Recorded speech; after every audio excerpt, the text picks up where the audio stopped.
Hello and welcome to Audiobook Reviews. In this video I'll be discussing Pyramids, a novel of Discworld by Terry Pratchett. This is now the 8th Discworld novel that I've read, and it will actually be the last one I read for a while, as it's the last one I currently own, and I have plenty of other books I really need to get to as well. I have really enjoyed alternating between Discworld and other books. I've been reading a lot of darker, grittier fantasy lately, and so it's a nice change of pace to jump over to Pratchett from some of those books. And really, I have noticed the series improving overall with each book. The early books were a bit too absurd. I know it's Discworld, but it is what it is. But the later books have been more well-rounded, with both the absurd humor still being there, but also good plot and fun characters. Pyramids follows a new character, instead of continuing the journey of one of the characters or groups of characters we've seen before, and we meet Tepik, who is the son of a pharaoh in Jelly Baby. That's right, Djelibeybi. Tom Baker would be proud. His mother was not from Jelly Baby, and thinking them too set in their ways, wanted him to be educated in the outside world.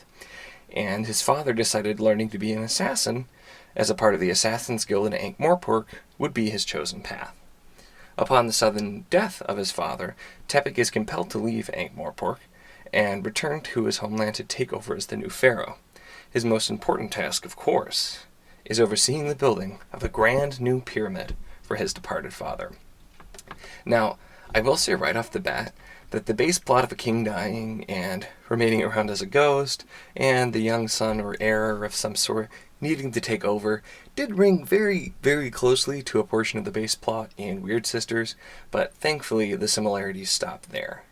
Pyramids tells a unique story that manages to parody several different fantasy aspects, while of course being full of Pratchett's trademark style of humor and social commentary.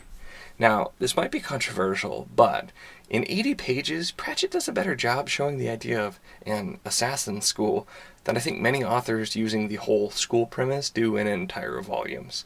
It's something you see a lot of, and he succinctly really jumps right in, shows so much of what's happening in these short windows of time, while also giving you background of the character and the story, and it works really well. From there, we jump directly into ancient Egyptian parody, including running jokes about silent P's in front of T's, to the fantastic humor about pyramids and the myths and stories around them.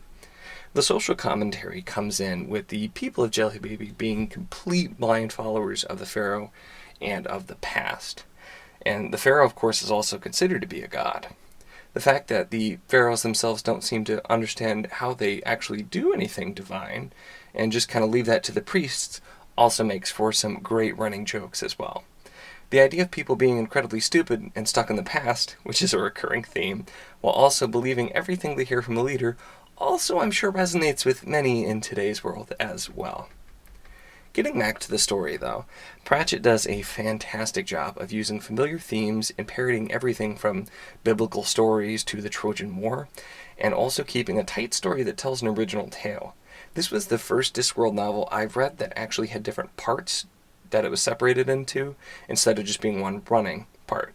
I still wish there were chapters. I'm still not over that completely, but I think having it segmented like this really helped the pacing of this particular book, as that's something that in some of the earlier novels, pacing was a little bit of a struggle. While the actual ending of the story does ring a bit familiar to some of the other novels of the disc, the final act in general was just brilliantly written and a very fun take on what happens when all those things you always believed but not really expected to ever, witness or see turn out to be very much real. Plus, there is a fun twist with some of the characters as well. Now, as always, I do want to go over 3 of my favorite quotes with absolutely no context from this book. So without further ado, first we have, his father spent a lot of time worrying about the kingdom, and occasionally declaring that he was a seagull, although this was probably from general forgetfulness. Next we have, the gates of the Assassin's Guild were never shut.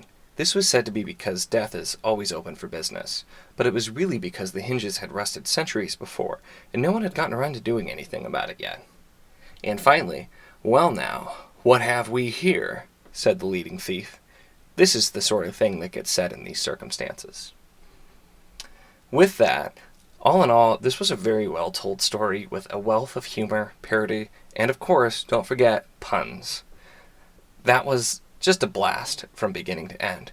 If you like Pratchett and haven't read this one, I would definitely recommend it, and in general, if you like humorous writing, this one is a winner. As a bonus, if you like math, there's actually plenty of jokes around math as well. With that, that's my review of Pyramids by Terry Pratchett.